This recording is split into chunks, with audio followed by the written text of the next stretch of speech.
বাড়িতেই আপনারা ডিম ছাড়া এই স্পঞ্জি কেকটা বানিয়ে নিতে পারবেন। তাহলে শুরু করা যাক। এখানে আমি 10খানা বাতাসা গুঁড়িয়ে নিয়েছি। এবার আমি এখানে হাফ কাপ মতন দুধ দিয়ে এই বাতাসা গুঁড়োটাকে ভালো করে ম্যারিনেট করে নেবো, একদম কিচকিচ থাকবে না। এবার আমি 1 কাপ ময়দা অল্প অল্প পরিমাণ দিয়ে ভালো করে ব্যাটারটা করে নিয়েছি। এরপরে আমি এখানে হাফ কাপ তেল দিয়েছি, সাদা তেল দিয়েছি। ভালো করে এইভাবেই গুলে নেবো। আমি আরেকটু দুধ দিয়ে দিলাম যাতে খুব গাঢ় হয়ে গেছিলো বলে। এবার আমি একটু হাফ চামচ বেকিং পাউডার, বেকিং সোডা দিয়ে ভালো করে এটাকে ম্যারিনেট করে নিয়েছি। আমার এখানে ম্যারিনেট করাটা দেখছেন এই রকমই হবে, এই রকম পারফেক্ট হতে হবে।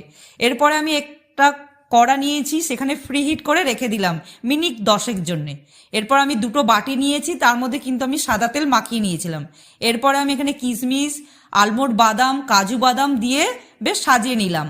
দিয়ে এইভাবে আমি এবার ফ্রি হিট করাতে বসিয়ে দিলাম মিনিট 35-এর